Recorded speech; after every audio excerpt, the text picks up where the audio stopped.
Comparto la diapositiva.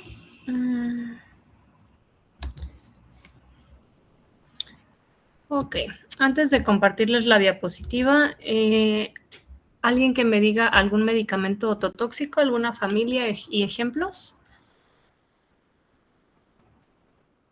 ¿Sí, Maritza? Pues habíamos dicho que los aminoglucósidos eran muy ototóxicos, que pues entre ellos la amicacina. Muy bien, la amicacina, perfecto. Participación. Ana. Me robó mi familia de medicamentos, Okay. pero no, a ver, no, la verdad no, me robó la familia de medicamentos. No te preocupes. Miranda. Sí, doctora, también pueden ser los diuréticos de asa, como la furosemida. Muy bien, diuréticos de asa, participación. Fernanda. Sí, ¿dijo Fernando o Fernanda? Fernanda. ¿Fernanda? Sí, Fernanda Cervantes. Sí, por ejemplo, los macrólidos es menos frecuente, pero podría ser la eritromicina. Muy bien, los macrólidos también es algo reversible y también pueden causar ototoxicidad. Ahora sí, Fernando. Sí, doctora, como los aminoglucósidos, como la gentamicina. Ya dijeron aminoglucósidos, ¿alguna otra familia?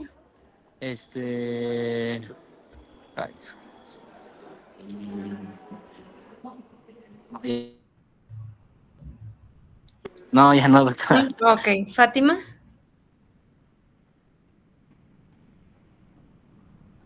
Sí, Doc. Bueno, podrían ser también los salicilatos, pero ese pues pueden ser en dosis altas, por ejemplo, el ácido acetilsalicílico. Muy bien, perfecto. Los salicilatos, participación. Adair. ¿Podría ser los antimaláricos como la cloroquina? Muy bien, las quininas, participación. Ajá, Diego.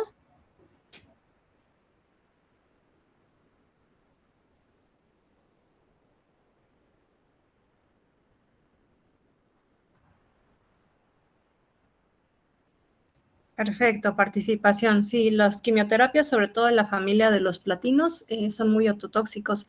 Carla. También, pero son ototóxicos, pero irreversibles, podrían ser los macrólidos, ¿no? Como la eritromicina. Ok, ya habíamos dicho los macrólidos. ¿Algún otro? ¿No? Okay. No, doc.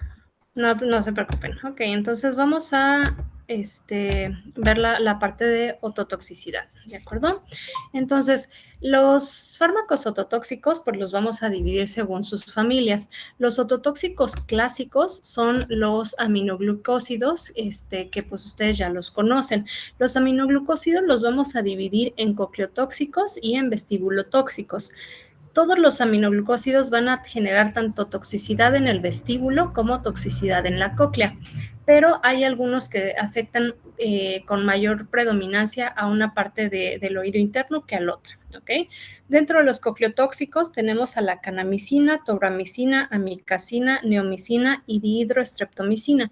De estos, el más cocleotóxico es la neomicina. Y de los vestibulotóxicos tenemos streptomicina y gentamicina. Su mecanismo de acción.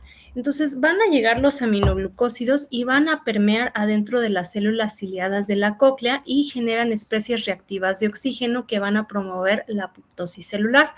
La clínica es hipoacusia uni o bilateral que puede ser asimétrica y muy importante, aún después de suspender los medicamentos puede seguir progresando la hipoacusia, ¿de acuerdo? Los factores de riesgo para desarrollar toxicidad por aminoglucósidos es que el paciente tenga alguna enfermedad renal previa, ya que esto va a disminuir la eliminación del fármaco. La duración del tratamiento no es lo mismo una sola inyección a que lo estén inyectando de forma constante a lo largo de semanas. Los niveles séricos elevados, edad avanzada, y si se administra de forma concomitante con otros ototóxicos.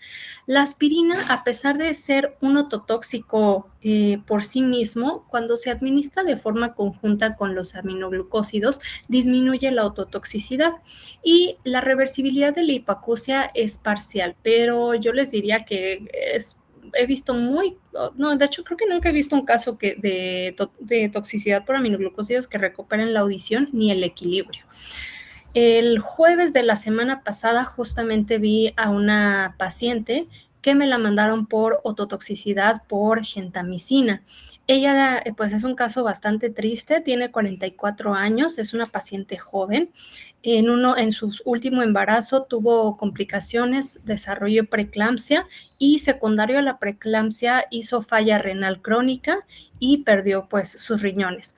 Su hermana pues fue compatible, le hizo una donación renal de donante vivo relacionado. El riñón donado le duró aproximadamente 3 años y comenzó nuevamente con la falla renal y ahorita se encuentra en hemodiálisis. En enero de este año tuvo infección del catéter Majorca que le sirve para la hemodiálisis y el nefrólogo le dejó gentamicina. ¿Por qué? La verdad es que no me explico por qué lo hizo. Yo creo que es porque, pues como ya estaba en diálisis, el nefrólogo seguramente pensó, pues ya la gentamicina no le va a dañar más el riñón porque ya está dañado y pues se le olvidó que existen otros órganos que pueden ser dañados por las aminoglucósidos, no solamente el riñón. Y pues lamentablemente la paciente desarrolla una toxicidad a los aminoglucósidos. Le dieron la gentamicina por vía intravenosa directamente a través del catéter Majorca durante 2 semanas completas hasta que salió negativo el cultivo. El cultivo de la bacteria le habían hecho un antibiograma y era sensible a muchos otros antibióticos como ceftriaxona, cefepime, ampicilina, sulbactam, etcétera. Entonces, la verdad es que no me explico por qué el nefrólogo tomó la decisión de darle gentamicina. Pero bueno, pues el daño ya está hecho. En esta paciente se le empezó un tratamiento con esteroide sistémico a dosis altas y además le dejé acetilcisteína. La acetilcisteína, ¿alguien lo ha escuchado o sabe para qué sirve este medicamento? Ajá. Sí, Fernando. Pues creo que es un mucocinético, ¿no? Ok, muy bien, participación. La acetilcisteína la damos cuando hay una infección de vía respiratoria, ya sea superior o inferior, porque actúa como un mucolítico y ayuda a que se expectore más rápido el moco. Sin embargo, también tiene otro efecto que disminuye la formación de especies reactivas de oxígeno, ya que actúa como un antioxidante. Entonces, al darlo, cuando hay toxicidad por algún medicamento, disminuimos la formación de estas especies reactivas de oxígeno y limitamos el daño que puede estar teniendo el paciente en el oído interno. Entonces, el tratamiento para cuando tenemos una ototoxicidad, primero, suspender el medicamento que lo está causando.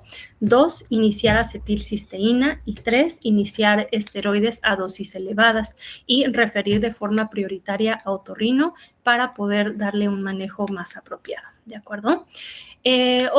¿Alguien sabe por qué, o sea, de qué depende que haya ototoxicidad por aminoglucósidos? ¿Sí, Ana? ¿Cómo que depende? O sea, puede ser, por ejemplo, en insuficiencia renal, o sea, que la insuficiencia renal puede ser un factor de riesgo para que genere toxicidad. No, Las dosis altas esos son factores de riesgo.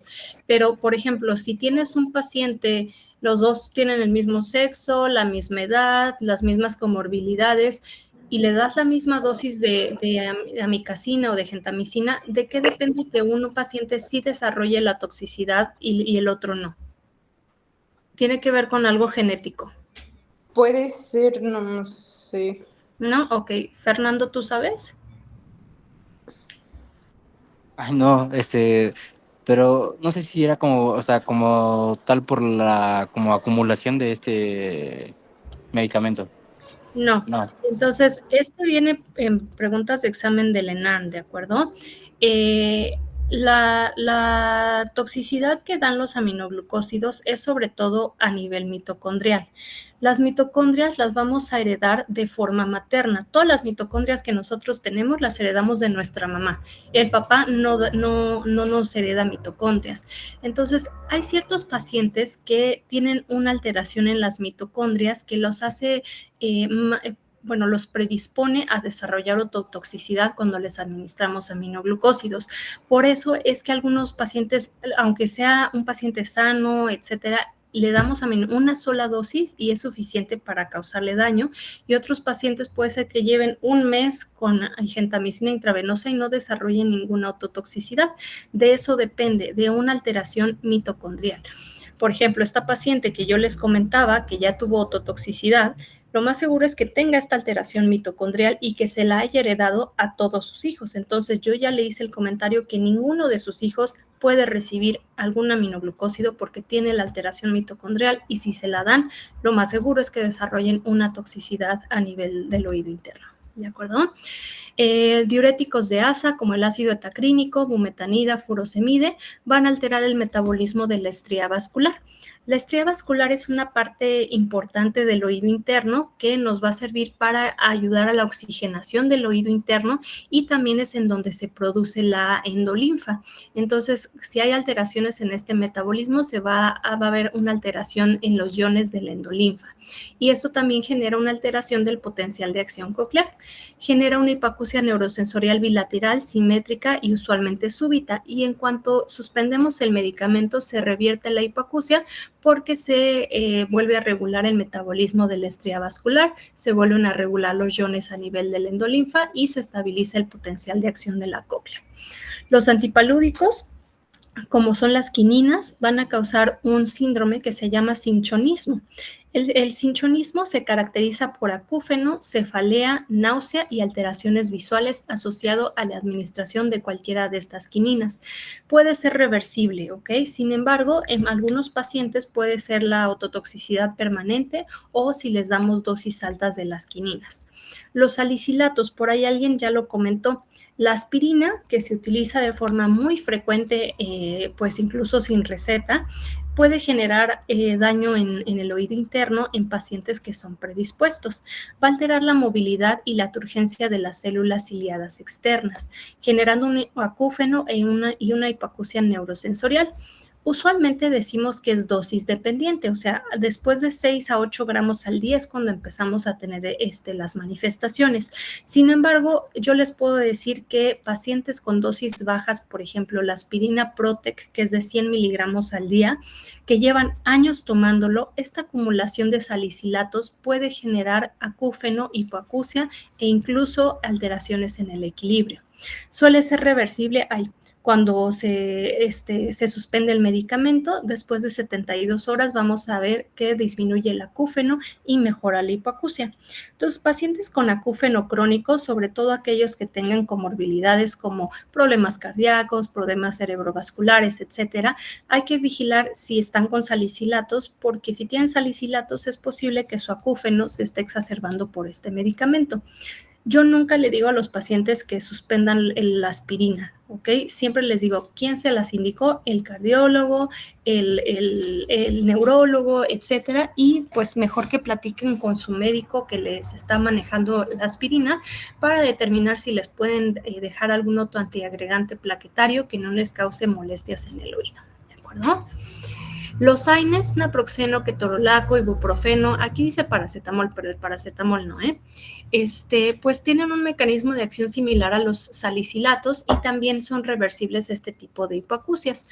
Algunos antibióticos como vancomicina o la eritromicina también afectan la estría vascular, se asocia más cuando se administran por vía intravenosa y puede ser una hipoacusia o una alteración vestibular variable, ya sea reversible o irreversible. La recuperación después de administración de eritromicina pues es de 1 a 3 semanas, y como les comentaba, las quimioterapias de la familia de los platinos también van a formar especies reactivas de oxígeno en el oído interno, generando apoptosis de las células ciliadas, tanto internas como externas. El cisplatino afecta más a las células externas y el carboplatino afecta más a las células internas. Una característica muy importante de las quimioterapias es que comienzan la afección primero en las frecuencias agudas. Entonces, el paciente a veces no se da cuenta de que está teniendo ototoxicidad porque las frecuencias agudas no las utilizamos tan frecuentemente. Hasta que empieza a progresar la ototoxicidad y se empiezan a afectar otras frecuencias, es cuando el paciente lo comienza a notar. La ototoxicidad por quimioterapias es dosis dependiente. Del 25 al 50% de los adultos que reciben este tipo de quimioterapia van a desarrollar hipoacusia y en los niños es mayor, del 84 al 100% van a presentar algún daño auditivo, ¿de acuerdo? Entonces es súper importante si ustedes son oncólogos, si son pediatras, etcétera. Es importante que si tienen un paciente que va a recibir algún tipo de quimioterapia, no importa qué tipo sea, hay que pedirle antes un estudio auditivo, ¿de acuerdo? Así, si el paciente comienza con acúfeno durante o después de la quimioterapia o presenta alteraciones auditivas, vamos a repetir el estudio y vamos a tener con qué compararlo, ¿ok? A lo mejor el paciente ya tenía un daño auditivo que no se conocía y se incrementa con la quimioterapia o empieza con la hipoacusia y tenemos que tener algo con qué comparar. Entonces, siempre pacientes oncológicos antes de iniciar tratamiento con quimioterapia, pídanles su estudio auditivo. Ahora vamos con trauma al hueso temporal. ¿Alguien que me hable un poquito acerca de las fracturas del hueso temporal? ¿Qué tipo de fracturas tenemos?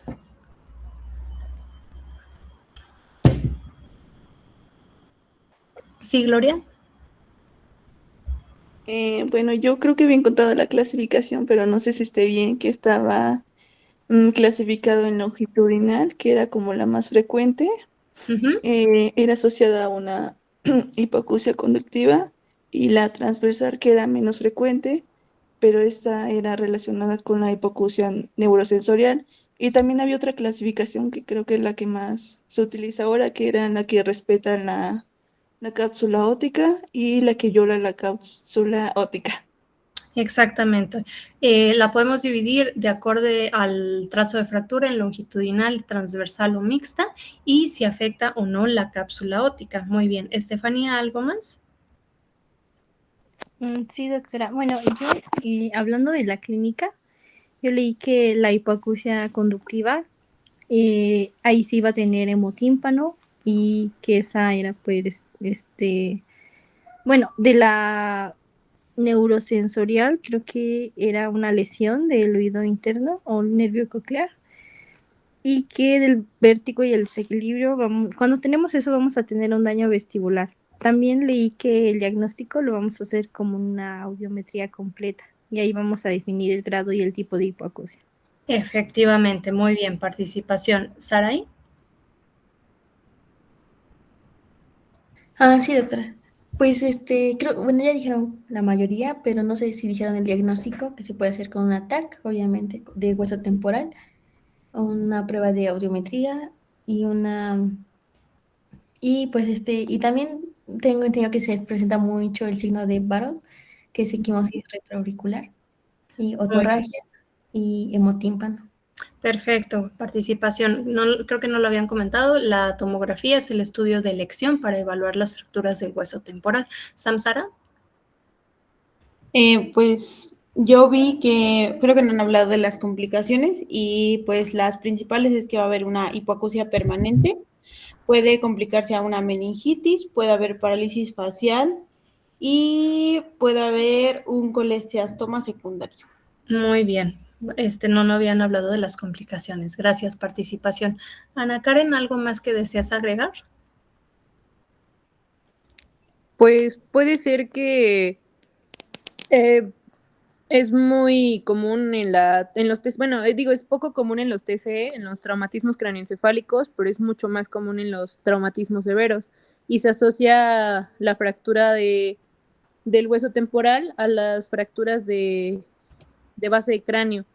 Y lo que decían que puede haber una parálisis facial por la fractura en el temporal, si es que hay una afectación en el nervio facial 7. Y lo más probable es que puede ser por una sección o solo edema. Excelente participación. Efectivamente, la parálisis facial asociada al trauma de hueso temporal puede ser por una sección del nervio, que sería una parálisis permanente, o puede ser únicamente por edema. Entonces, vamos a ver aquí la fractura del hueso temporal. Les voy a marcar, bueno, las longitudinales y las transversales va a ser dependiendo de del eje, ¿cómo se llama? Del eje del ápex petroso. Entonces, el ápex petroso es una parte del hueso temporal, se las voy a marcar aquí en amarillo, que tiene como una forma de triangulito, ¿de acuerdo? Entonces, este sería nuestro ápex petroso. Y si la fractura sigue el eje longitudinal del ápex petroso, como vemos aquí en esta zona, esta sería una fractura longitudinal, ¿de acuerdo? Que son las más frecuentes, es la más común y rara vez se extiende al laberinto. El laberinto, cápsula óptica u oído interno es exactamente lo mismo, ¿de acuerdo? Entonces aquí vemos una fractura longitudinal que no llega hasta la cápsula óptica o al oído interno, pero normalmente las longitudinales van a generar sangrado aquí en el oído medio, como se ve, todo esto grisecito es la caja timpánica, está llena de sangre que está envolviendo a la cadena de huesecillos y esto nos va a generar una hipoacusia conductiva y en la otoscopía vamos a ver el hemotímpano. En las fracturas transversales casi siempre van a afectar al laberinto. Entonces, una fractura transversal sería una fractura que atraviese al ápex petroso, ¿ok? En este caso, esta fractura estaría afectando a la cóclea. La cóclea se las voy a marcar con azul clarito. Es esto que parece como una florecita, como un trébol, ¿de acuerdo? Esto sería la cóclea y el laberinto sería esto, el vestíbulo sería esto. La cóclea es la porción auditiva del oído interno y el vestíbulo es la porción del equilibrio del oído interno. Entonces, si tenemos una fractura transversal, es más fácil que se afecten la cóclea, el vestíbulo y el nervio facial, ¿ok? En este caso, al ser una sección completa de cóclea o de los nervios, hay una pérdida completa de la función auditiva y vestibular. Además de las fracturas de hueso temporal, podemos tener una concusión en la cual no necesariamente haya una fractura.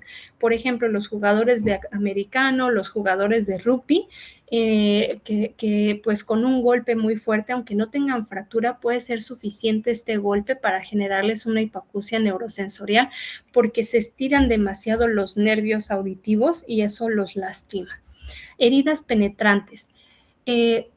Por ahí tuve el caso de un chiquito de kinder que andaba jugando en la escuela, llegó un compañerito, le metió un lápiz en el conducto auditivo externo y se lo empujó hacia adentro. El lápiz rompió el tímpano, luxó la cadena osicular y el estribo, que es el huesito más pequeño, lo empujó hacia adentro, hacia el vestíbulo, que es el oído interno. Eso genera muchísimo vértigo y una hipoacusia neurosensorial profunda o incluso una anacusia que es irreversible, ¿de acuerdo? Entonces, cuando tengan niños que vayan con ustedes a consulta por algún cuerpo extraño en el oído, explíquenles la severidad de por qué no deben de meterse nada a los oídos, porque pueden llegar a quedarse sordos por completo y quedarse con un vértigo súper intenso. Los niños son inteligentes, si ustedes les explican, los van a entender, ¿ok? Y es más factible que no vuelvan a meterse nada a los oídos si entienden el por qué está mal, ¿ok? Tenemos ahora las hipoacusias inducidas por ruido y el trauma acústico. ¿Alguien leyó algo acerca de eso?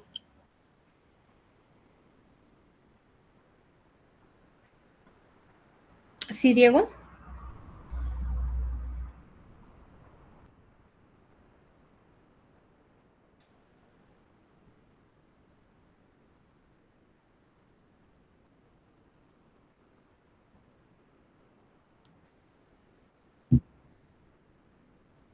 Fenómeno de Tulio.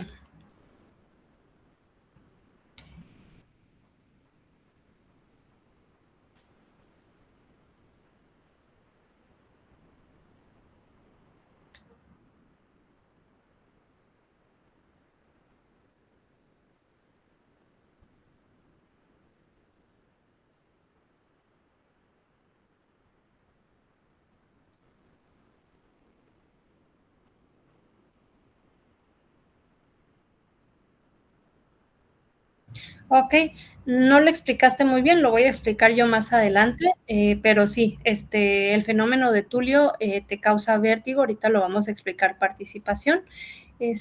Alguien más que sí, ¿Alguien más? ¿No? Bueno, entonces, otro tipo de trauma al hueso temporal sería el trauma ya sea inducido por ruido o un trauma acústico.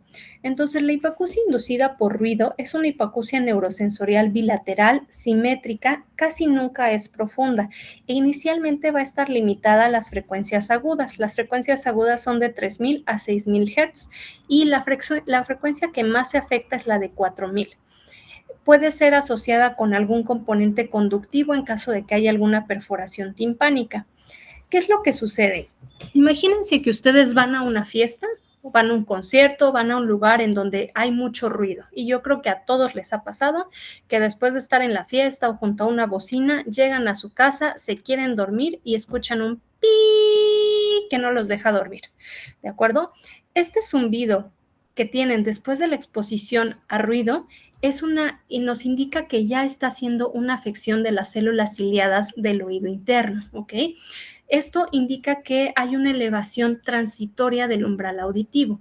Todos tenemos el umbral en 20 decibeles, como ya habíamos visto previamente. Sin embargo, cuando nos exponemos a un ruido, este umbral se eleva. Entonces, en vez de que escuchemos a 20 decibeles, escuchamos a 25 o a 30 decibeles, pero no nos damos cuenta. Y esto es de forma transitoria. Nos dura aproximadamente 24 a 48 horas este zumbidito y esta sensación de que tenemos el oído tapado y que no escuchamos bien. Y después las células como que ya se les quita como el trauma y vuelven a recuperar la audición y se quita este pitido en los oídos, ¿ok?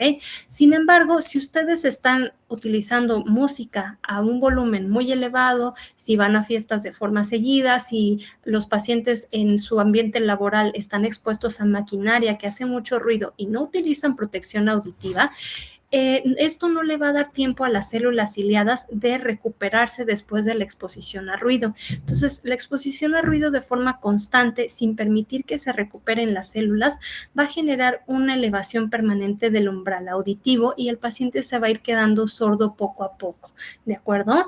Esto pues va a ser mayor a mayor edad, si el paciente además tiene uso concomitante de algún ototóxico, etcétera, ¿de acuerdo? Entonces es importante que le comenten a sus pacientes, bueno, en su historia clínica les pregunten a qué se dedican y si les comentan que se dedican a, no sé, son albañiles o son carpinteros o lo que sea, pregúntenles si utilizan algún aparato, bueno, algo para mitigar el ruido, algún tipo de taponamiento. Y si no, hay que hacerles énfasis en que los deben de utilizar para evitar complicaciones de hipoacusia a largo plazo, ¿ok? Esta sería la hipoacusia inducida por ruido, que no es lo mismo que el trauma acústico. El trauma acústico es parecido, sin embargo, la hipoacusia inducida por ruido es a lo largo del tiempo, con exposiciones repetidas. El trauma acústico es una sola exposición, nos va a generar una pérdida auditiva permanente sin elevación transitoria del umbral auditivo. Por ejemplo, un paciente que está cerca de una detonación de una bomba, que le detonan una pistola cerca del oído, etcétera. Yo creo que muchos hemos visto las películas que hay una explosión y el paciente pues escucha un pi y le empieza a salir sangre del oído. Eso sería un trauma acústico, ¿de acuerdo? Y usualmente la audición ya no se vuelve a recuperar. Esto suele ser unilateral dependiendo de qué lado de qué lado reciba la explosión o el ruido fuerte. ¿Ok? ¿Dudas hasta ahorita con hipoacusia inducida por ruido o trauma acústico? No, No, doc. Ok, entonces vamos con el barotrauma. ¿Alguien sabe qué es el barotrauma?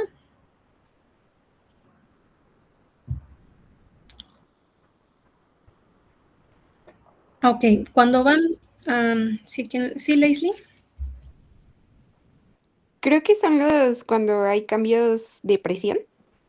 Ok, es un daño por cambio de presión. ¿Y qué ocasiona el barotrauma?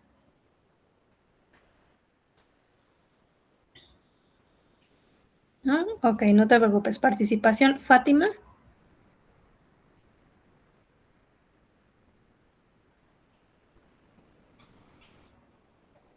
¿No? Ay, perdón, que estaba yo hablando y no me di cuenta que no tenía el micrófono encendido. Okay, Pues es como tal un daño causado por la diferencia de presiones, pero este va a estar entre un espacio, bueno, en el oído. Este puede provocar otalgia, sensación de oído tapado, pérdida de audición, vértigo, acúfenos, y pues este puede también tener sangrado o supuración. Muy bien, perfecto, participación.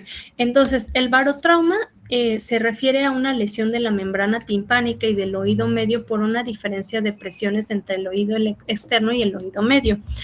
Si ustedes han viajado en avión, a veces durante el descenso pueden sentir que los oídos se tapan e incluso que pueden empezar a doler. Esto es porque el descenso y el cambio de presiones está haciendo muy rápido y no le está dando tiempo al oído de compensarlo. Cuando hay una disfunción de trompa de Eustaquio, se puede presentar con mayor frecuencia un barotrauma. ¿Qué fue? La semana pasada, no me acuerdo qué día, si el viernes o... No, es cierto, esta semana, el lunes. El lunes vi a una paciente en la consulta. Ella es azafata y dice que en uno de sus últimos vuelos, durante el descenso, presentó una otalgia unilateral súper intensa. Posteriormente presentó plenitud e hipoacusia de ese lado. Cuando la revisé, tenía el tímpano íntegro, retraído, pero estaba lleno de líquido seroso y desangrado. Entonces hizo un barotrauma, ¿ok? Cuando vamos descendiendo, si a través de la trompa de Eustaquio no podemos regular la presión del oído externo con el oído medio, se va a ir retrayendo el tímpano de forma muy abrupta y eso es lo que genera el dolor y la sensación de presión. Y si se sigue retrayendo, se van a romper los capilares de adentro del oído medio generando un sangrado, ¿ok? Si persiste esta alteración en las presiones externas con el oído medio, incluso el tímpano se puede perforar y presentamos otorragia, ¿ok? La clínica es muy variable, puede ser desde una simple otalgia, hiperemia de la membrana timpánica, podemos encontrar perforación, edema, equimosis de la mucosa del oído medio, hemotímpano o un líquido seroso en el oído medio, ¿ok? Existen diferentes grados de barotrauma que van del 1 al 6, no se los voy a preguntar, solo para que lo sepan, ¿ok? Si el barotrauma es muy severo, puede generar una fístula perilinfática. La fístula perilinfática va a ser una comunicación anormal entre lo que es el oído medio y el oído interno, ¿ok? El oído medio y el oído interno no deben de estar comunicados. Están separados por la membrana de la ventana oval y la membrana de la ventana redonda. Sin embargo, cuando existe esta descompresión abrupta en un barotrauma, se puede romper el oído interno y hacer esta comunicación. Cuando es congénito, usualmente es asociada a alguna alteración, alguna malformación del oído interno, y cuando es adquirido, lo más frecuente es que sea por barotrauma o un trauma ya sea directo o indirecto al hueso temporal.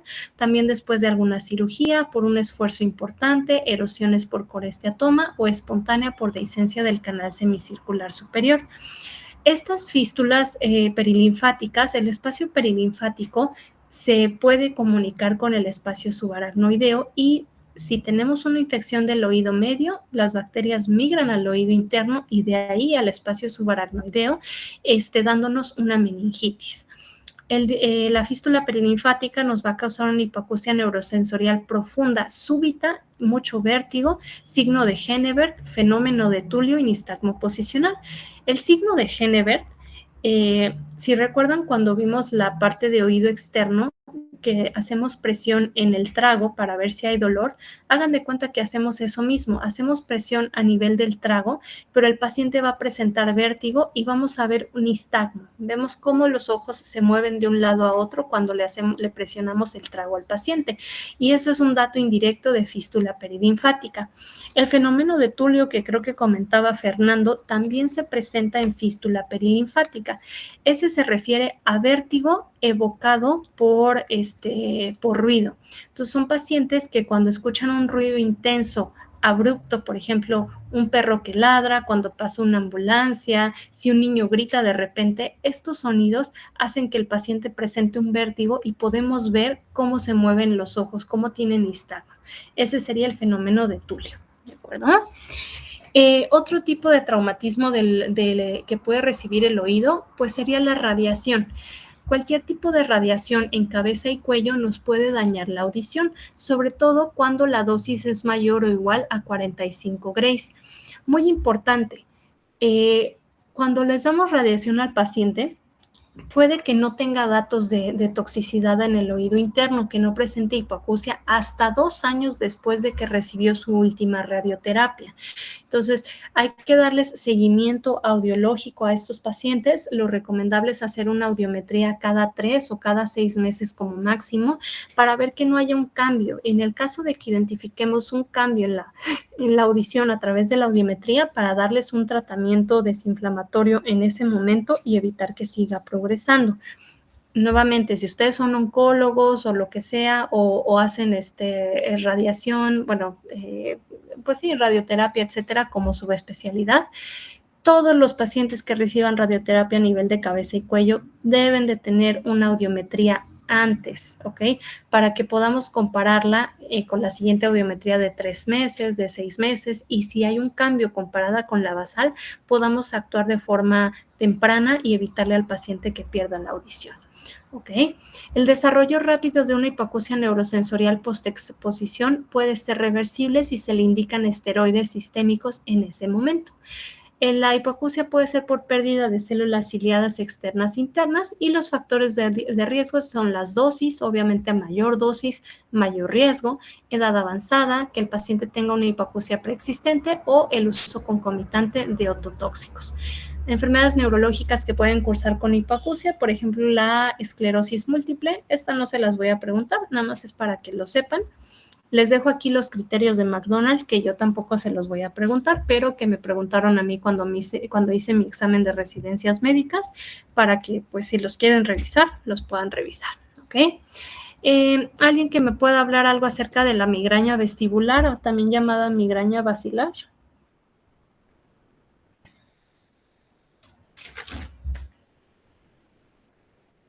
Sí, Nacho.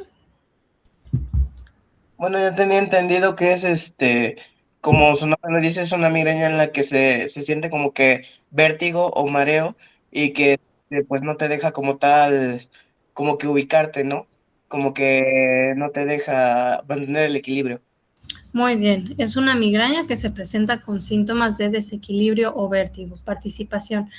Maricruz, ¿algo más? Bueno, hay criterios para decir que es una migraña de ese tipo, y se resumen que deben ser más de 5 episodios con síntomas vestibulares moderados o severos, que tenga una duración de 5 minutos a 72 horas, que haya una historia actual o previa de migraña, y que haya al menos 50% de los síntomas como cefalea, fotofobia, fonofobia y aura visual. Muy bien, perfecto. Esos son los criterios de Varani para la migraña vestibular. Participación. Ana Karen. Actualmente tiene otro nombre, ¿no? Es la migraña del aura del tronco encefálico. ¡Cállate! Perdón. No te Es que, se cree que es porque hay una disfunción en el tronco encefálico y hay una depresión cortical, ¿no? Y a su vez cambia el flujo en la arteria vertebrobasilar, pero no es una isquemia. Ok, perfecto. Es como un tipo de isquemia, pero no es una isquemia verdadera. Es como reversible, y el EBC deja un déficit persistente, a diferencia de esta. Exacto, entonces se parece a un EBC, pero sí hay una isquemia, ¿de acuerdo? Sí cursan con isquemia, pero no hay un daño, o sea, no llega a ser un infarto, ¿ok? Y el nombre actual sí es migraña vestibular. Antes se le llamaba migraña basilar o alteración del tronco encefálico, pero actualmente el nombre es migraña vestibular, ¿ok? Participación. Entonces, la migraña vestibular o migraña basilar es un tipo de migraña especial que va a cursar con vértigo, hipoacusia neurosensorial fluctuante usualmente severa, acúfeno, plenitud aural, distorsión y reclutamiento del sonido. Los pacientes también pueden presentar a veces ataxia, disartria, no pueden caminar, se van del lado. Entonces, obviamente, imagínense si es la primera vez, si ustedes a sus 25 años o veintitantos que tengan, De un día para otro empiezan con una cefalea horrible, 10 de 10, vértigo intenso, ataxia, náusea, vómito, no pueden fijar bien la mirada porque tienen fosfenos y tienen disartria. Lo primero que pensamos es que se están ebeceando, ¿ok? Y es lo primero que debemos descartar, ¿ok? Sobre todo si es el primer evento de un paciente que nunca ha tenido estos eventos, hay que hacerle primero una tomografía simple para ver que no tenga una hemorragia. Si sale limpia, le hacemos una resonancia magnética para determinar si no tiene datos de isquemia.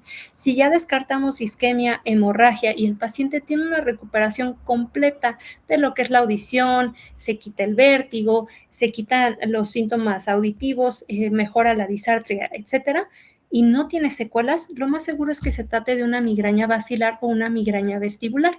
Esto se presenta en pacientes que usualmente ya tienen algún antecedente de migraña, ¿ok? De migraña con aura o migraña sin aura, y con el tiempo se va presentando los síntomas vestibulares o los síntomas auditivos. Sí se trata de una isquemia. En las migrañas lo que pasa es que hay una vasoconstricción de todas las arterias, bueno, del territorio que está afectado. En este caso sería el tronco de la basilar. Esta vasoconstricción va a generar una isquemia y después va a venir una vasodilatación, pues refleja, que nos va a ayudar a que se recuperen, ¿ok? Pero no llegan a tener un infarto como tal. A diferencia de la oclusión vertebrovascular, que los síntomas son muy similares a la migraña vestibular, sin embargo, en este caso sí vamos a presentar datos de infarto, sobre todo en el puente inferior. La arteria cerebelosa anteroinferior, que sería esta de aquí, es la encargada de darle la irrigación a nuestro oído interno y es la que se afecta en la oclusión vertebrovascular.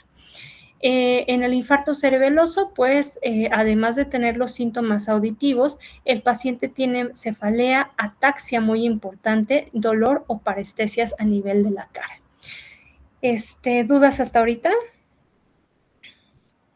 ¿No? Vamos a tomarnos unos 10 minutos, nos conectamos a las 5 para ver otoesclerosis, ¿de acuerdo? Para que vayan al baño y vayan a tomar algo. Sí, doc. ¿Y qué es la otoesclerosis? ¿Sí, Estefanía?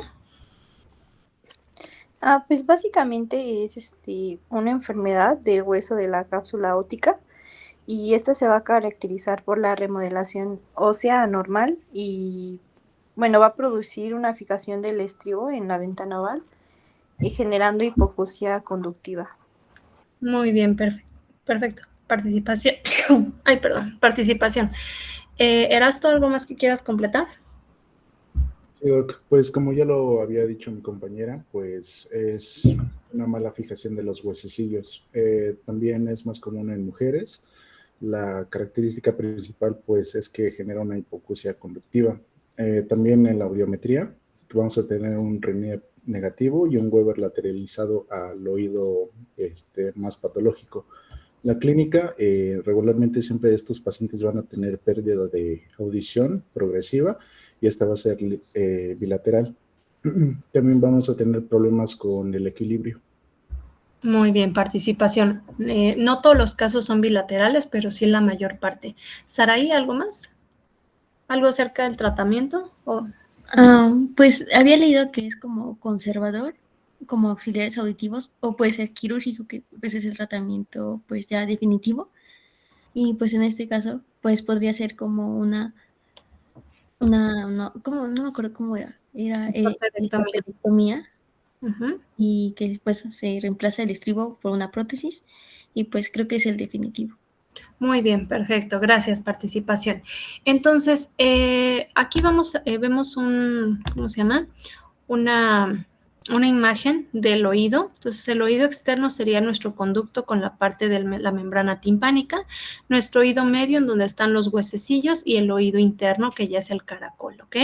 Entonces, el estribo, que es el huesito, uno de los huesitos más chiquitos, se empieza a fijar la platina o la base del estribo normalmente está anclada hacia lo que es la ventana oval. Entonces, cuando entra el sonido a través del conducto auditivo externo por aquí, hace que vibre el tímpano está anclado aquí al martillo, el martillo vibra el yunque, vibra el estribo y la platina se mueve a nivel de la ventana oval, permitiendo que se transmita el sonido hacia el oído interno.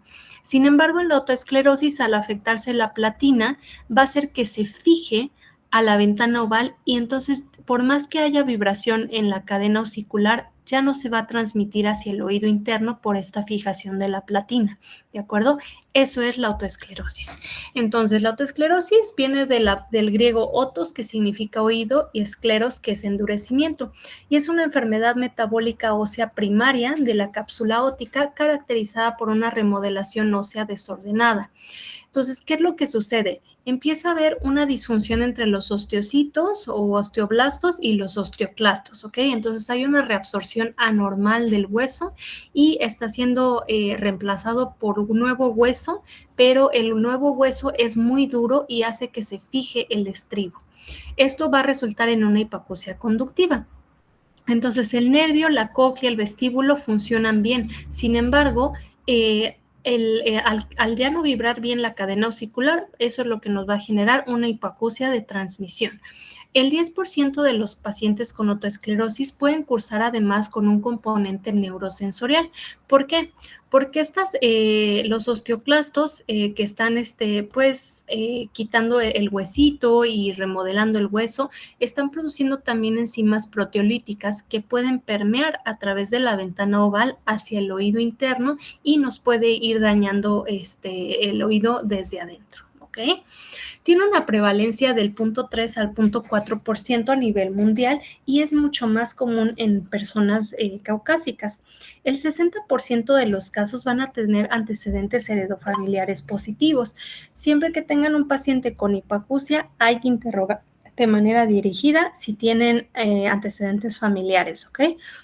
Y la autoesclerosis se transmite, pregunta de examen, por medio de esa autosómica dominante con penetrancia incompleta. ¿A qué me refiero con penetrancia incompleta? Si tenemos, por ejemplo, una mamá o un papá que tienen otoesclerosis, el 100% de sus hijos lo van a heredar, ¿ok? Porque es autosómico dominante. Sin embargo, si de esos, por ejemplo, 3 hijos que tuvieron, a lo mejor uno desarrolla el cuadro habitual de empezar con la hipoacusia en la etapa de a lo mejor 25 años, hipoacusia conductiva, bilateral, etcétera. A lo mejor otro de los hijos comienza con hipoacusia, pero solo es unilateral, solo se afectó un oído, el otro no se afectó y empieza a los 40 años. Y el otro hijo a lo mejor solamente tuvo síntomas vestibulares y nunca tuvo alguna hipoacusia, ¿ok? Porque las manifestaciones van a ser diferentes en cada paciente dependiendo de, de la penetrancia que tenga la enfermedad, ¿ok? El 40% que no va a tener algún antecedente familiar se deben a una mutación de novo o en casos muy raros que pueden ser autosómicos recesivos. El inicio de la hipoacusia es en pacientes jóvenes entre los 15 y 45 años con una media de 33 años, a diferencia de la mayor parte de las hipoacusias que casi siempre las vemos ya en adultos mayores. Es más frecuente en mujeres que en hombres y es bilateral en el 70 al 90% de los casos, ¿ok? Factores asociados. Se ha encontrado en necropsias en pacientes que han sufrido otoesclerosis que hay partículas de ARN viral de sarampión en el hueso otoesclerótico.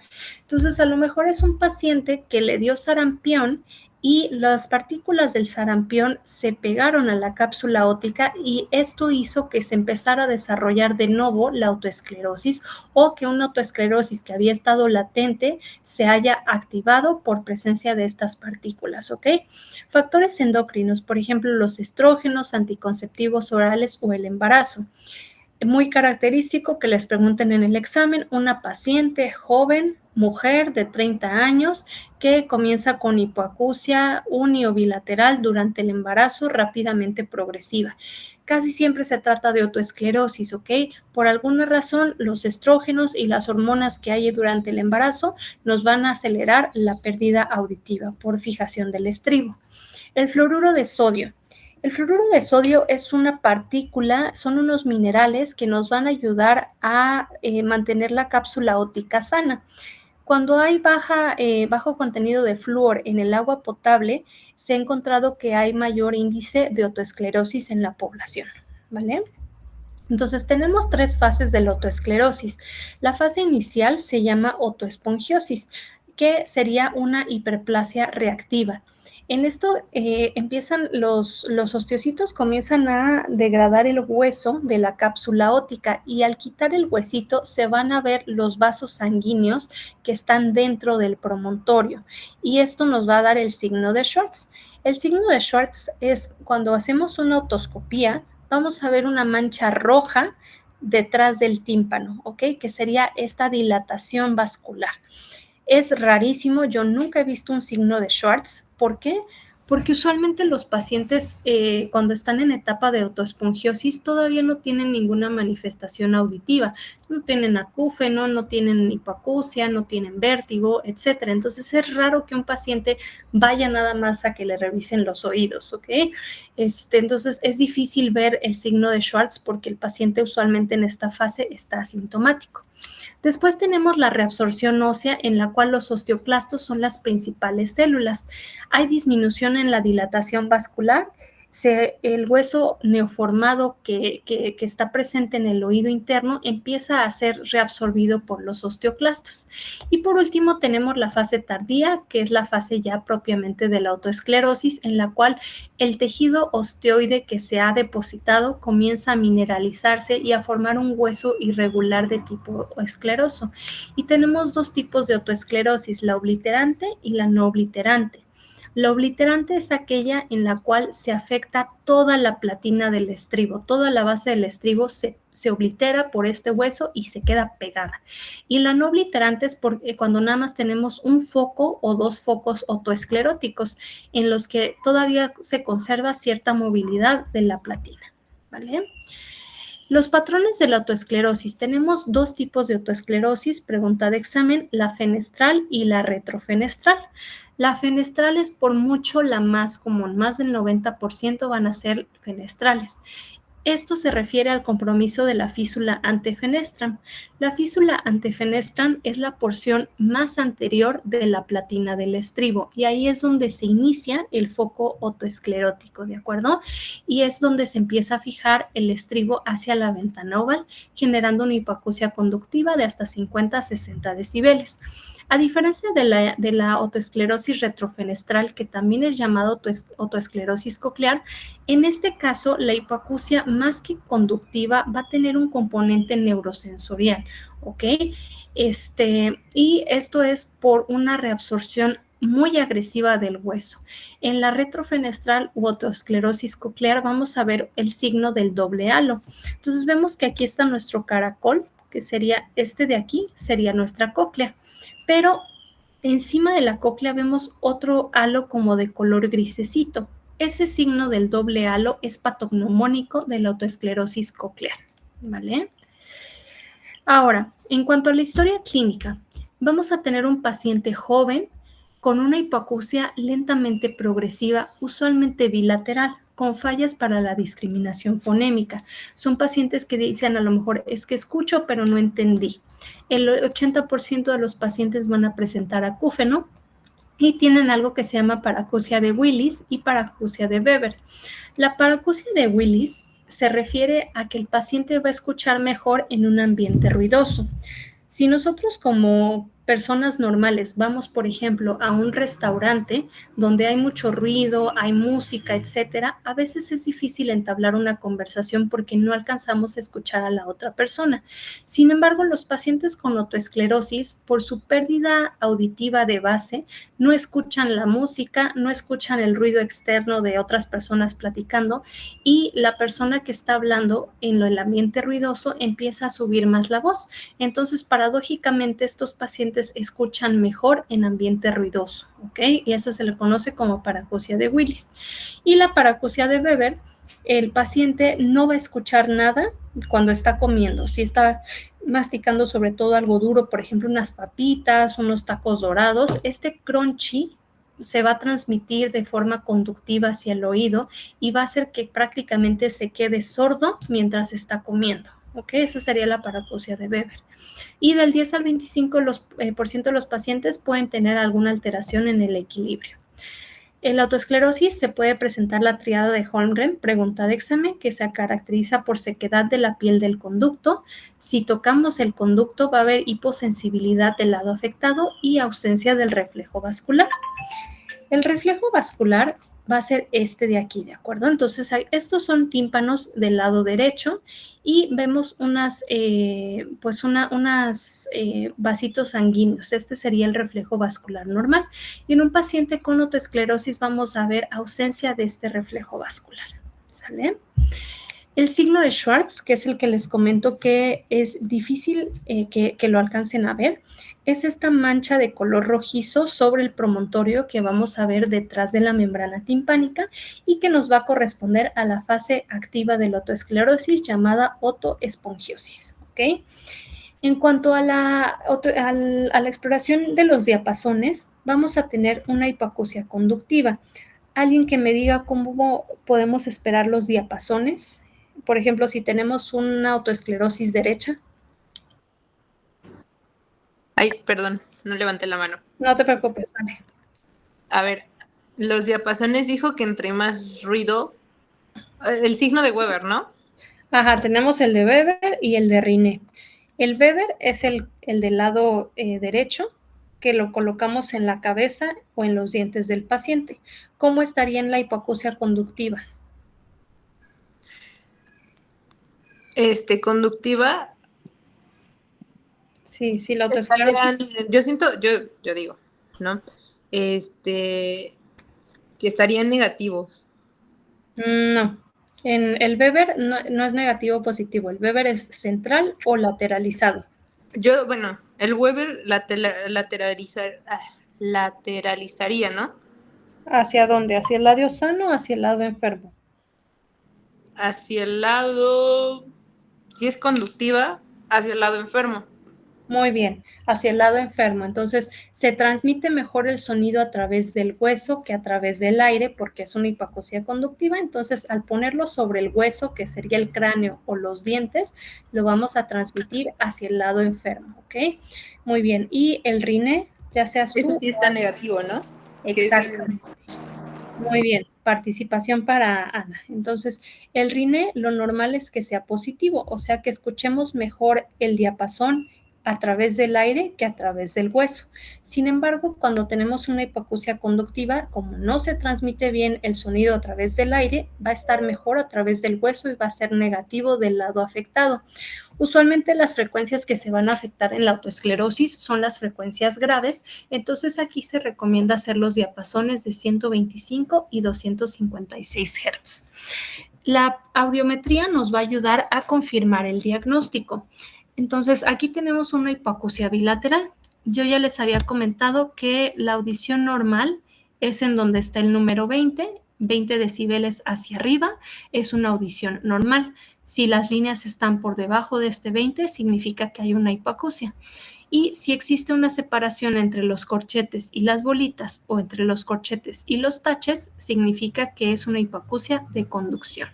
Entonces, aquí vemos que en las frecuencias más graves, que son 125 y 250 Hz, que son justamente los diapasones que deben de utilizar, es donde hay una mayor diferencia de conductividad entre una línea y otra.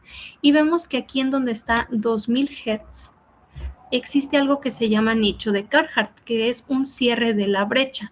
Se baja la vía ósea y la vía aérea sube y casi se unen en esta zona, ¿ok?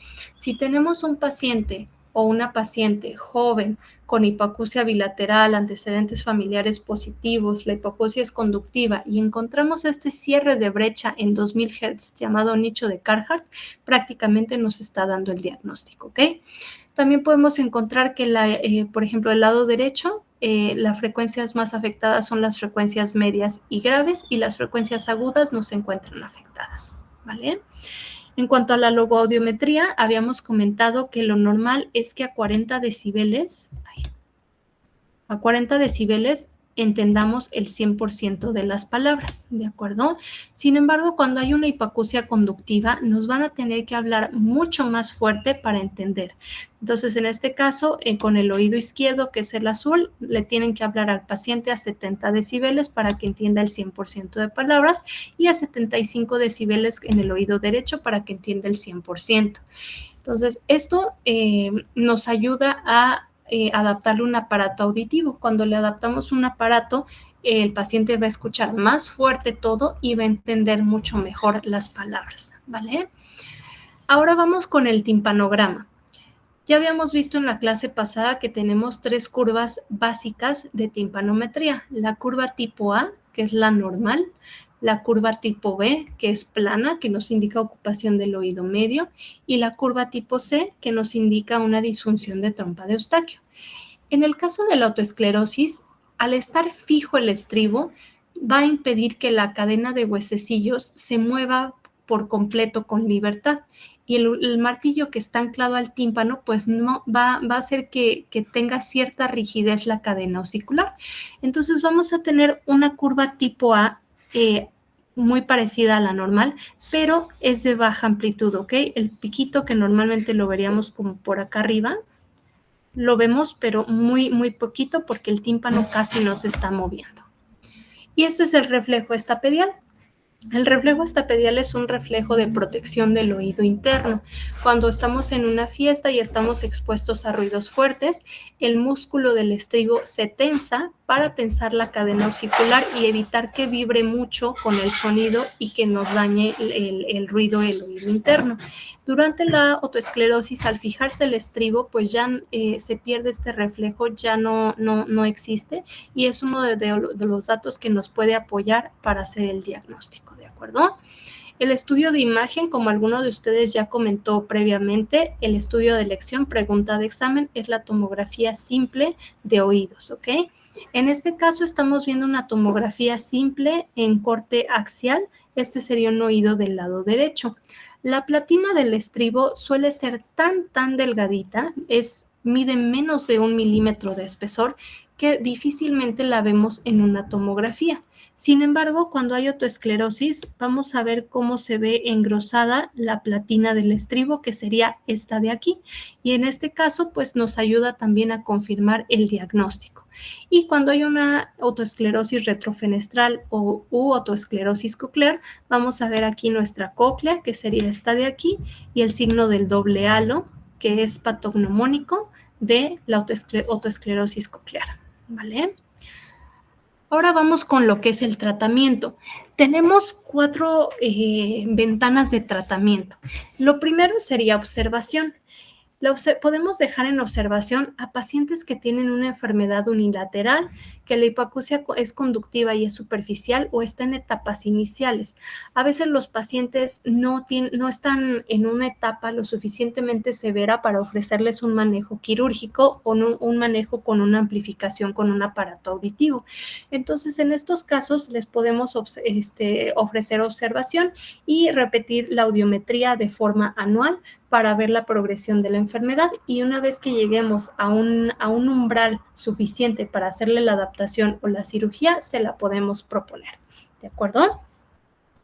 El tratamiento farmacológico, el objetivo es pasar de un proceso activo autoespongiótico a un proceso inactivo autoesclerótico, lo cual limita la enfermedad. Mientras el paciente está en un proceso autoespongiótico, va a seguir habiendo resorción constante de hueso y depósito de hueso anormal. El fluoruro de sodio nos va a ayudar a limitar esta enfermedad, ¿ok? En pacientes, por ejemplo, que ya saben que su papá o su mamá tienen autoesclerosis, les podemos iniciar en la adolescencia el fluoruro de sodio para prevenir la aparición y la progresión de la hipoacusia. Y es en específico muy importante dejárselos en pacientes que además están cursando con síntomas vestibulares como es el vértigo. El mecanismo de acción del fluoruro de sodio va a frenar la resorción ósea de los osteoclastos y evita la formación de hueso nuevo por los osteoblastos de forma irregular, ¿ok? Y eso pues va a hacer que la platina del estribo no se fije a la ventana oval. ¿Cuáles son las indicaciones para dejar el fluoruro de sodio? aquel paciente con hipoacusia neurosensorial progresiva, vértigo y o acúfeno severo, alguna lesión activa en la cápsula óptica, por ejemplo, aquellos que tengan el signo de Schwartz positivo, que tengan una pérdida de audición mayor de 2 decibeles por año en frecuencia del habla o mayor a 5 decibeles en cualquier frecuencia, que el reflejo estapedial esté on-off y aquellos con antecedentes heredofamiliares positivos. El reflejo estapedial, que ya les había explicado cuál es, se va perdiendo poco a poco. No es que de un día a otro se fija el estribo y se pierde, no. Se empieza a afectar y lo podemos medir durante la audiometría. En los pacientes que todavía está presente, pero a veces se fatiga y se ausenta, en esos pacientes les podemos indicar fluoruro de sodio para prevenir la fijación completa de la platina del estribo. ¿Ok? La dosis no se las voy a preguntar, solamente está aquí para que la sepan. Iniciamos con 20 miligramos al día de lunes a viernes por 6 a 8 meses para limitar la enfermedad y después nos vamos con dosis de mantenimiento de 15 miligramos al día hasta que se estabilice el foco otoesclerótico, o sea, hasta que veamos que desaparece el signo de Schwartz en la otoscopía o en la audiometría vemos que los umbrales auditivos se están estabilizando, ¿ok? Que no hay progresión entre una audiometría y otra. Efectos adversos. La mayor parte de los pacientes no va a tolerar de forma adecuada el fluoruro de sodio porque genera mucha gastritis, náusea, vómito, incluso úlceras pépticas. Otras manifestaciones pueden ser artralgias o fascitis plantar y es por eso que muchos pacientes al final terminan suspendiendo el medicamento porque se sienten muy mal, ¿vale? Los bifosfonatos son medicamentos que utilizamos en la ¿cómo se llama? En la osteoporosis, para evitar la resorción ósea por los osteoclastos. Sin embargo, no tienen ninguna utilidad en la autoesclerosis porque el hueso de la cápsula óptica es diferente al hueso de cualquier otra parte del cuerpo. En la cápsula óptica, los osteoclastos funcionan de forma diferente y los bifosfonatos no se ha demostrado que disminuyan la progresión de la enfermedad. Ahora, ya vemos el tratamiento médico, vamos ahora con la amplificación auditiva. Tenemos diferentes formas de hacer la amplificación auditiva. Una de ellas es utilizando un aparato auditivo convencional, de los que yo creo que todos ustedes conocen, como es el intracanal que va por aquí adentro o los tipo curveta que van por detrás de la orejita. Estos aparatos van a amplificar el sonido a través del aire que escucha el paciente para que entienda mejor las palabras. Sin embargo, va a llegar un momento en que la hipoacusia sea tan severa, haya una conductividad tan importante que ya no le van a servir estos aparatos al paciente. Entonces, tenemos otros aparatos que son de conducción ósea. Estos son de conducción aérea. Los de conducción ósea, no sé si algunos de ustedes los hayan visto. De hecho, ya ahorita hay incluso audífonos para escuchar música que son de conducción ósea. Se colocan aquí atrás en la mastoides o en el hueso temporal y el sonido que viaja a través del aire lo van a transformar en vibraciones que van a ser captadas por el hueso temporal y son transmitidas a la cóclea directamente. Y esto nos ayuda a escuchar muchísimo mejor. Tenemos diferentes tipos, por ejemplo, están estos que están amarrados aquí a la patita del lente. Hay unos que están, por ejemplo, en los niños, en forma de diadema o de banda, y hay unos que son más nuevos, que es que es el Ad-Ear, que se pone como un tipo sticker detrás de la oreja en donde está la apófisis mastoides y tiene como un pin o como un botoncito a través del cual se ancla nuestra parte externa del vibrador óseo. Y cuando viene la señal auditiva, lo capta, lo transforma en vibraciones y el paciente escucha. No es algo no invasivo y que lo podemos adaptar desde niños pequeños hasta adultos mayores de cualquier edad. Si el paciente se necesita bañar o si va a ir a nadar, solamente se retira la parte externa y el pegamento de este sticker dura aproximadamente 7 días y después se cambia. Otra forma de hacer una amplificación auditiva es utilizar estos aparatos de vibración ósea, pero en vez de utilizarlos a través de la piel, o sea, con un sticker o con la patita del lente, los implantamos directamente en el hueso temporal. Eso lo hago yo. Se hace una incisión en la parte de atrás de la orejita, se expone, se quita músculo, se quita tejido celular subcutáneo, exponemos el hueso temporal y literal ponemos un tornillo adentro del hueso temporal. Este tornillo va a quedar en la parte de afuera del cuero cabelludo y a través pues del botoncito lo vamos a conectar con el amplificador externo y este amplificador pues va a vibrar, va a captar el sonido y lo va a vibrar y va a transmitirlo directamente a través de este tornillo al hueso.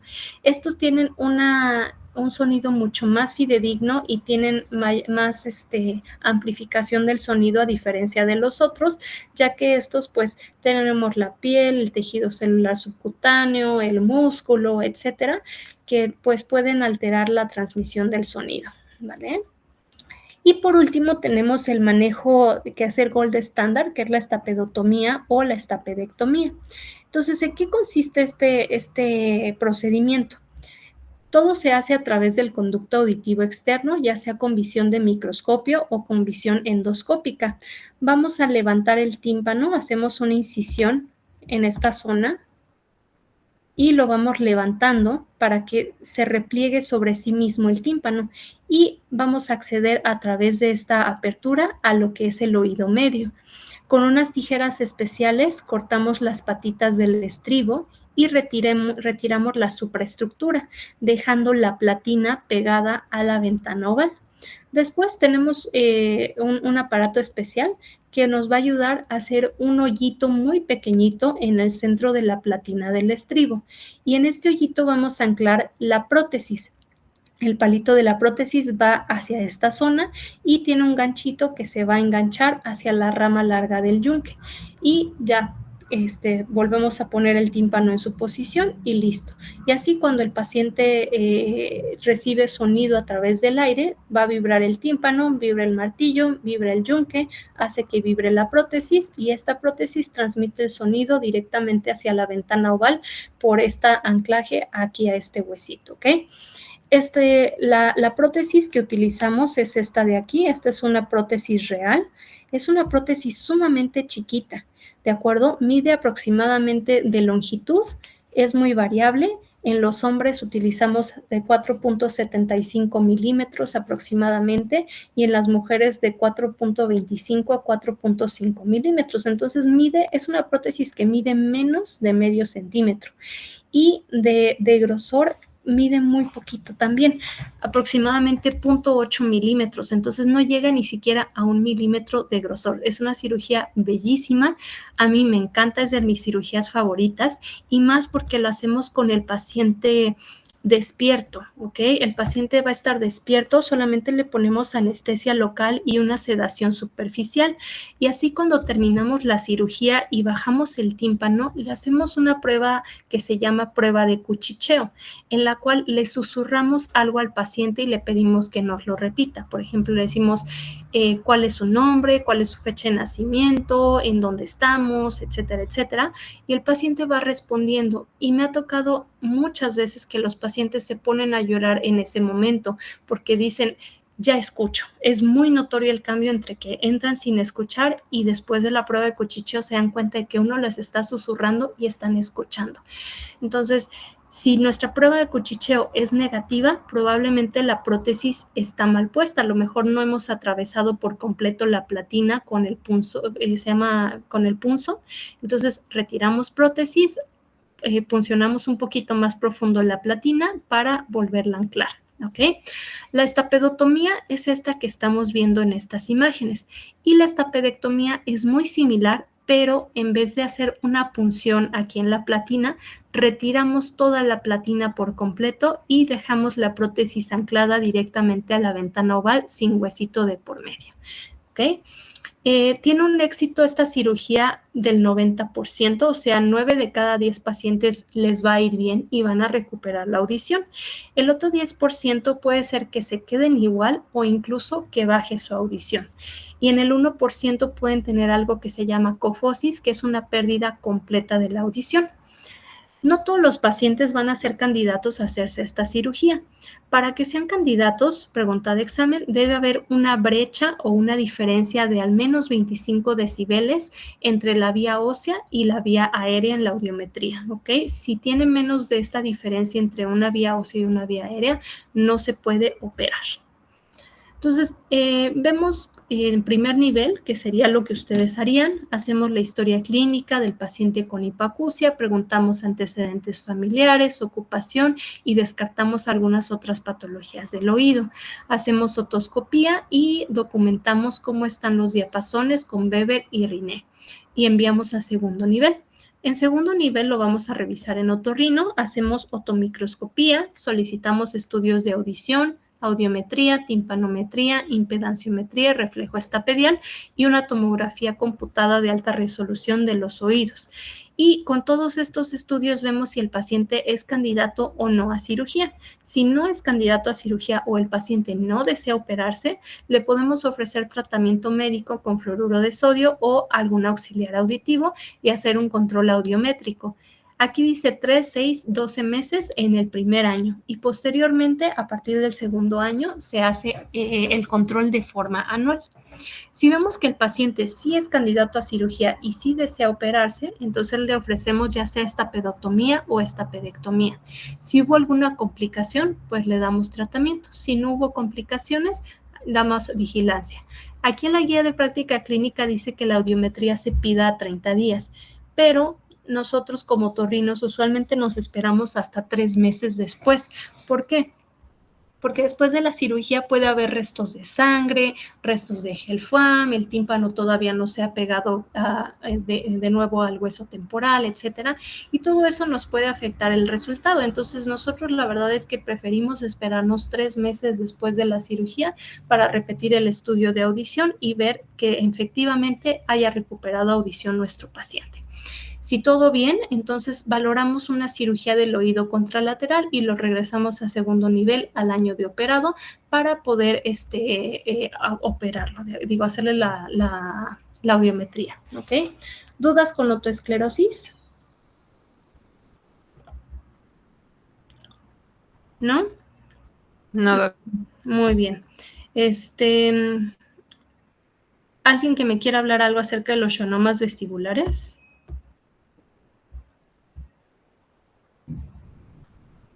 A ver, Dalai, que no ha participado.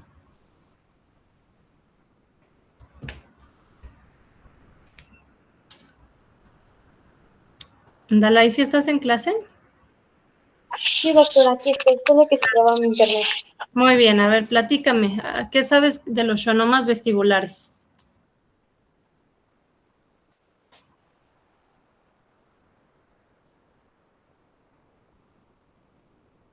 ¿No? Ok, a ver, Leslie, que casi no has participado. Sí, este es, por lo que leí, es un tumor benigno que se origina en las células de Schwann,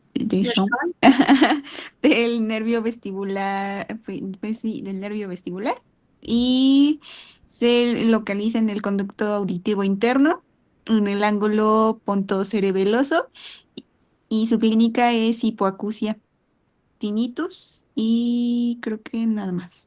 Muy bien, gracias, participación, efectivamente. Entonces vamos a ver lo que es el schwannoma vestibular. El schwannoma vestibular anteriormente se le conocía como neurinoma del acústico. Actualmente ya está en desuso ese término y es mejor referirse a él como schwannoma vestibular. Es un tumor benigno encapsulado derivado de las células del Schwann del octavo nervio craneal. Pregunta de examen, es el tumor más frecuente del ángulo pontocerebeloso, equivale al 80%. Entonces, si tenemos un paciente que en un estudio de imagen encontramos un tumor en el ángulo pontocerebeloso, existe un 80% de posibilidades de que sea un schwannoma. El otro 20% puede ser un meningioma, un quiste epidermoide, etc. El origen. El nervio, el octavo par craneal o el octavo nervio craneal tiene 2 porciones, la porción vestibular y la porción auditiva. La porción vestibular en el 80% de los casos es responsable del schwannoma y solamente el 20% van a ser derivadas de la porción coclear. Su incidencia va a incrementar con la edad, es más común en los hombres, es igual de común en hombres que en mujeres, y la zona más común donde lo vamos a encontrar es intracanalicular. Ahorita vamos a ver la clasificación de Kuhs del schwannoma y vamos a ver qué es un tumor intracanalicular. Entonces, aquí tenemos un estudio de resonancia magnética contrastada con gadolinio, pregunta de examen. ¿Cuál es el gold estándar para el diagnóstico del schwannoma? Es una resonancia magnética contrastada con gadolinio, ¿ok? En el cual vamos a ver, aquí tenemos un schwannoma bilateral, ¿de acuerdo?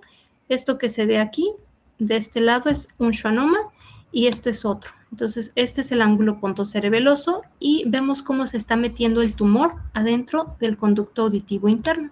El conducto auditivo interno es esto que les estoy marcando, que parece como pues una extensión del tumor, ¿vale? En el 95% de los casos, los schwannomas vestibulares van a ser unilaterales y se presentan de forma esporádica. En el otro 5% van a ser bilaterales. Pregunta de examen, si tenemos un paciente con schwannoma vestibular bilateral, se llama neurofibromatosis tipo 2, ¿ok? Son patognomónicos de la neurofibromatosis tipo 2 y tienen un patrón de herencia autosómico dominante. Esta neurofibromatosis tipo 2, pregunta de examen del ENAN, a mí me la preguntaron, ¿cuál es qué proteína está afectada en la neurofibromatosis tipo 2? Es la proteína merlina, que está codificada por el gen supresor tumoral NF2, localizado en el brazo largo del cromosoma 22, ¿vale?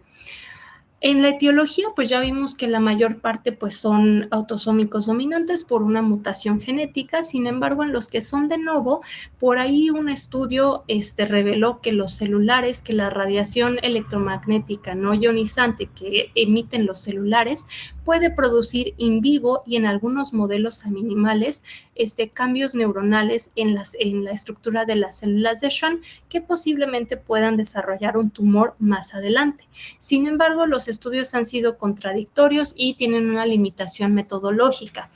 De todos modos, entre si son peras y son manzanas, que el uso excesivo del celular pueda asociarse al desarrollo de schwannomas vestibulares, la indicación es evitar la exposición a celulares en edades tempranas, ¿vale? Las manifestaciones clínicas. El 90% de los pacientes van a tener hipoacusia y la hipoacusia es de tipo neurosensorial. Tinnitus en el 60%, síntomas vestibulares como vértigo e inestabilidad, parálisis facial por afección del séptimo par. Aquí, perdón, no era parálisis, era paresia, o sea, hipoestesias en la cara, en tumores muy grandes que puedan llegar a comprimir al trigémino. Podemos tener espasmos semifaciales e hipoacusia súbita en el 20% de los casos. Si tenemos un paciente que de un día para otro deja de escuchar de forma súbita de un lado, le hacemos una audiometría y corroboramos una pérdida neurosensorial, ese paciente tiene un 4% de probabilidades de tener un schwannoma. Entonces, todo paciente con hipoacusia súbita necesita una resonancia contrastada para descartar que no sea causado por un schwannoma vestibular. Si tenemos un paciente que tiene un acúfeno unilateral, tiene hasta 6% de posibilidades de que su acúfeno unilateral sea debido a un schwannoma. Entonces, estas son red flags, ¿ok? Para mandar a otorrino a segundo nivel. Hipoacusia súbita o un acúfeno unilateral, porque pueden asociarse a un schwannoma. Hay que hacerles un protocolo de estudio. Los schwannomas son tumores que crecen muy lento. Crecen de 1 a 2 milímetros por año en promedio, excepto en la variedad quística o en la variedad hemorrágica que pueden tener un crecimiento abrupto. Hay tumores que adentro tienen de repente una hemorragia intratumoral que hace que el tumor crezca de repente mucho y esos son los que se asocian con hipoacusia súbita, porque creció tan rápido en un periodo de tiempo tan pequeño que comprimió al nervio auditivo y nos derivó en una hipoacusia. E incluso hay tumores que si les hacemos resonancias magnéticas de forma seriada, vemos que pueden disminuir de forma espontánea su tamaño en el 1 al 4% de los casos. El schwannoma, como ya lo habían comentado, es un tumor puramente benigno. Tiene muy baja posibilidad de malignizarse. Es más común que se malignice en mujeres y en tumores grandes, mayores a 3 centímetros. La degeneración maligna del tumor de forma espontánea ocurre en 0.017 casos por millón por año. O sea, muy raro. Sin embargo, si el schwannoma lo tratamos con radioterapia, esta posibilidad de malignización se incrementa de 1 a 500 a 1 a 2000. Entonces, cuidado con tumores, ya sea que le hayan dado radioterapia para manejo del schwannoma o radioterapia para manejo de algún otro tumor intracraneal, porque nos puede incrementar la posibilidad de que el schwannoma se malignice, ¿ok? El diagnóstico, como ya les había comentado, es con la resonancia magnética contrastada con gadolinio, en la cual vamos a ver un tumor que está ocupando el conducto auditivo interno y el ángulo pontocerebeloso.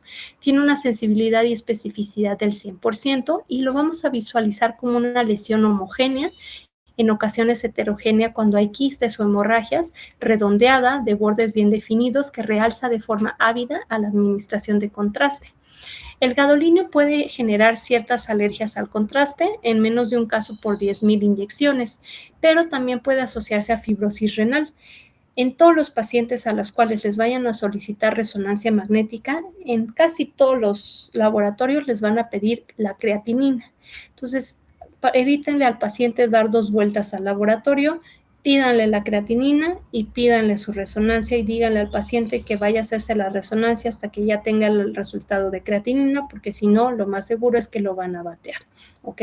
Si la tasa de filtrado glomerular es menor de 30 mililitros por minuto, lo más seguro es que el paciente no sea candidato a hacerse el estudio con contraste.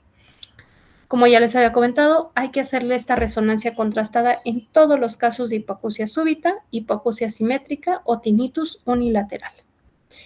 ¿Cómo vamos a diagnosticar un schwannoma de un meningioma? El schwannoma es esta lesión que estamos viendo aquí ocupando el ángulo pontocerebeloso. Se llama pontocerebeloso porque está entre el puente y el cerebelo. Aquí es donde vamos a localizar este tumor, que es redondeado, de bordes bien definidos, que realza con el contraste y se mete al conducto auditivo interno, ¿ok?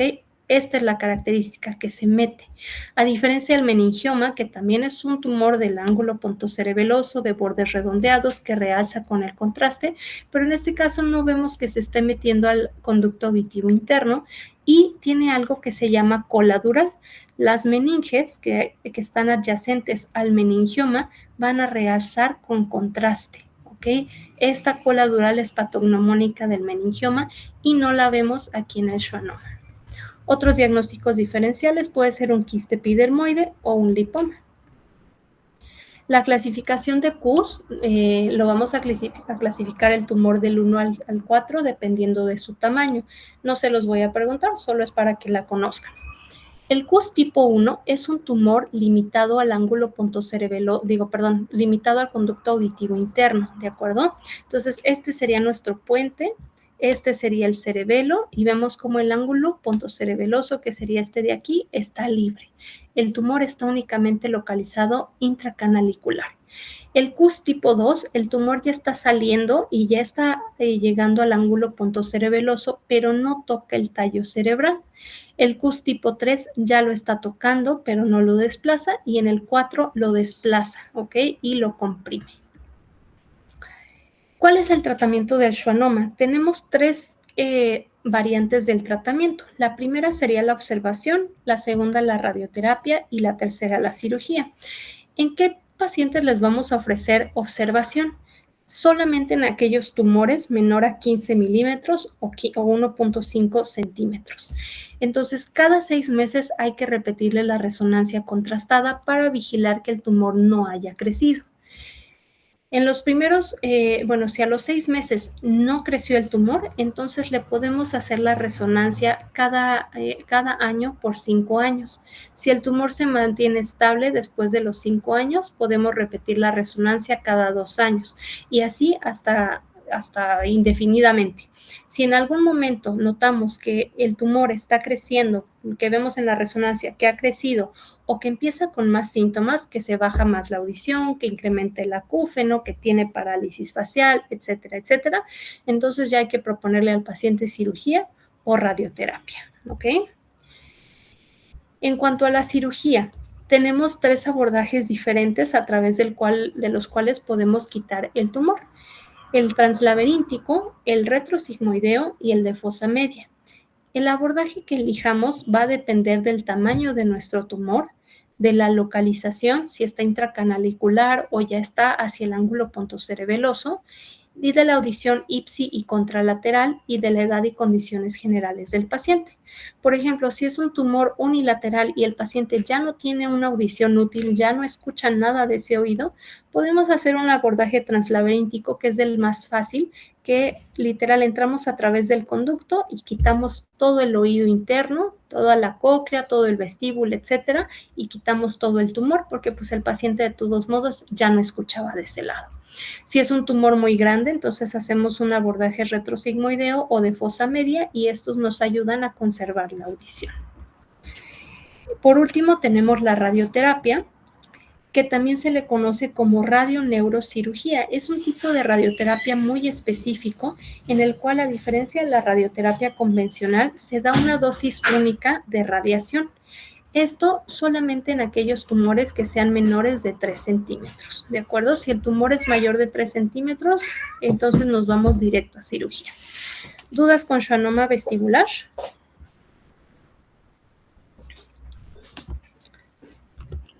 No ¿No? tengo. Ok, bueno, pues vamos a dejar la clase hasta aquí. Para la siguiente clase vamos a ver lo que es hipoacusia súbita, enfermedad de Menier, enfermedad autoinmune del oído interno y parálisis facial, para que puedan leer acerca de eso, ¿de acuerdo? Sí, doctor.